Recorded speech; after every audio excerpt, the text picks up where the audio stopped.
One of the most exciting parts of getting a new woodland is finding out about the inhabitants. So when we first came to site, we set up trap cams, whatever you want to call them, wildlife cams, trail cams. They have lots of different names, but most of you will know what they are. Small cameras that you can leave in the woodland. They are motion activated.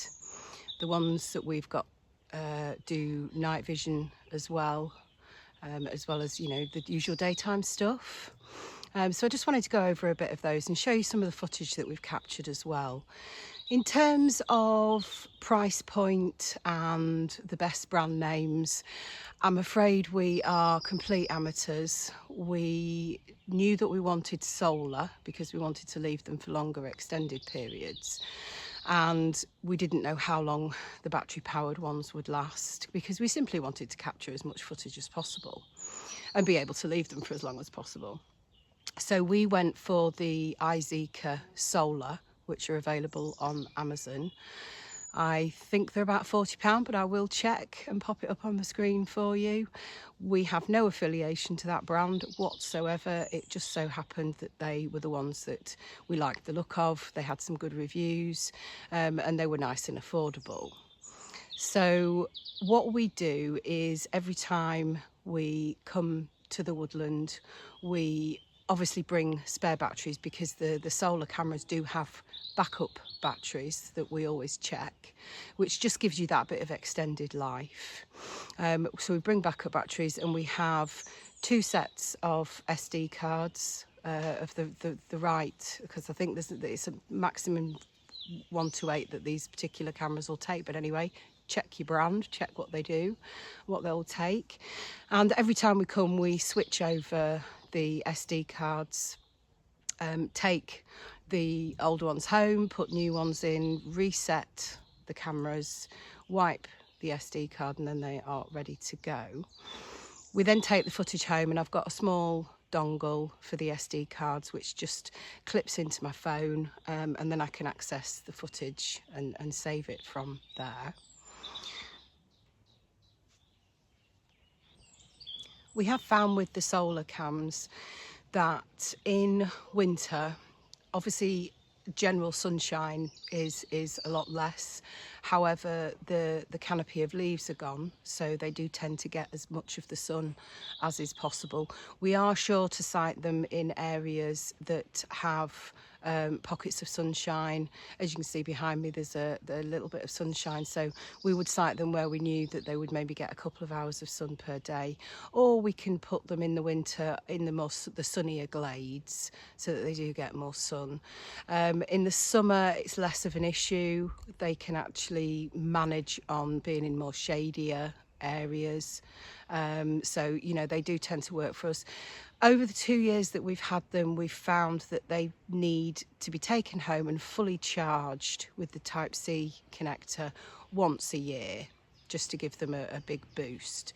So they have served us well and continue to serve us well. When it comes to specifically siting them, we do move them around the woodland to capture different areas because different animals do visit different areas. We have got the paddling pond, that does get a lot of bird life and a lot of squirrel life as well.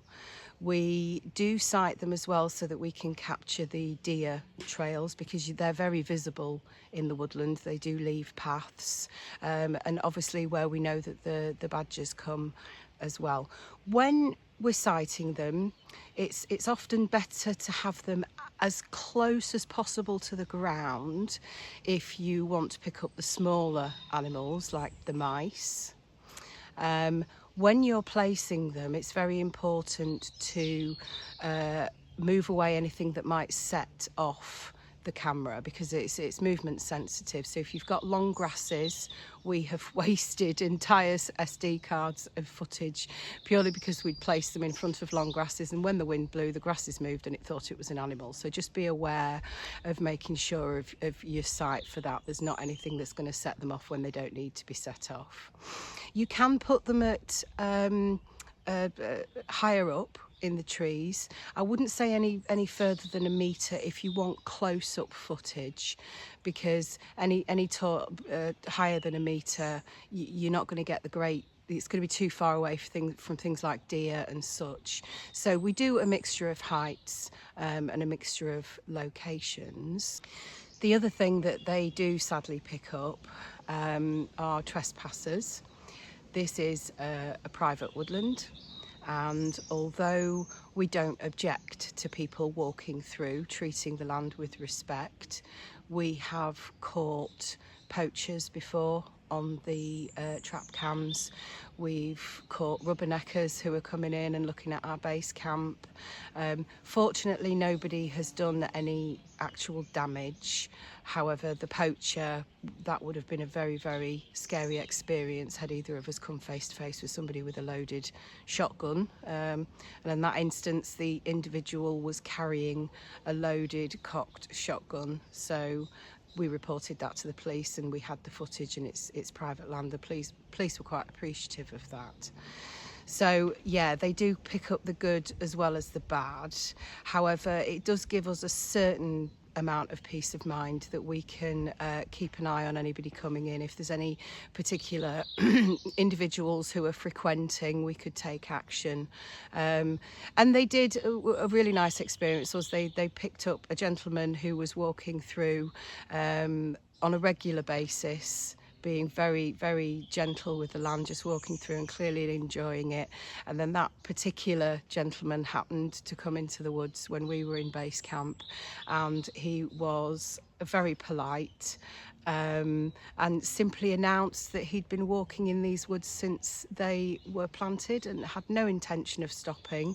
So what I decided to do was actually exchange details with him and thank him for keeping an eye on the place for us, and to, you know, give us a call if you came across any problems or anything. But that obviously he was welcome to come, but just made him aware that if our car was here, and we obviously have the compost toilet and we do take showers, just to sort of announce his presence before he saw us, so that we could maybe make ourselves decent, shall we say. So yeah, trespassers it covers as well. But the animals that come into the woodland, you can see on the footage that some of them must hear a click or see the little red indicator light, because they do notice the cameras, but they're not fearful of them. Some of them even inspect them quite closely, which is hilarious to see. Absolutely love watching the deer, figuring out what the camera is and what have you. It's an absolutely great experience. And I think the biggest thing about having the trap cams is that you begin to see how the woodland only truly comes alive when humans aren't here. When we are here, as I've said, we do tread lightly. I do sing to announce my presence for any hares or baby deer, that sort of thing, because they lay up during the day. So when we go, you actually see the place come to life. And I think that really stresses the importance of conserving these British woodlands for wildlife, because although we own this woodland on paper, we don't own it. I don't think humans can ever claim a wild piece of land like this, because we are the least important visitors here. The most important visitors are the animals, the mammals, the birds, the insects that come and see it as their home. And I think it's important that we preserve that. And having trap cams is a really unobtrusive way of capturing their lives when we're not here to see it. So it's been absolutely joyous. And as I've said in a previous video about the new woodland owner's golden rule, it's so important to know what animals you've got coming to the woodland, so that you can provide for them. as much as manage the pest species, we put the paddling pond in to provide an additional water source. What we do is we have a rain collection system at home, water butts, various water butts, and we bring rainwater to the woodland to fill that little paddling pool. In the wetter months, we do have a tarp system here into a water butt, so we collect rainwater there as well. So we ensure that it's always topped up. And longer term, we have actually already dug a larger pond, much larger pond, which we plan to line, I would say end of summer, beginning of autumn, just as the autumn rains start this year, and then have that as a sort of more substantial source of water.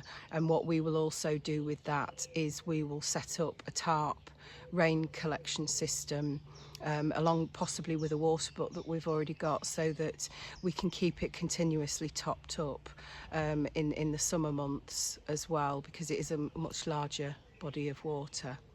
So I'll leave you with some more footage that we've captured in the woodland. I hope you enjoy it. Please, if you have your own woodland or are thinking of getting one, consider getting trap cams, because they are a true joy. If you don't own woodland, you might want to ask permission from somebody who does own one to put your own trap cams in to capture things, because it's a great little hobby and it's really enjoyable watching the footage back.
And with all this talk of conserving and protecting and serving British woodlands and their wildlife, please consider subscribing to our channel.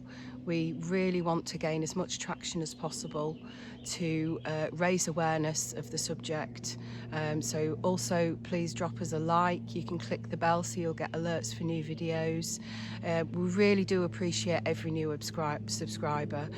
We'd love you to ask us more questions. We have, funnily enough, had quite a few questions through the website to the email address, which I'm planning on answering in another video. But yeah, ask anything you like, make any comment you want to make, but please subscribe. It's completely free.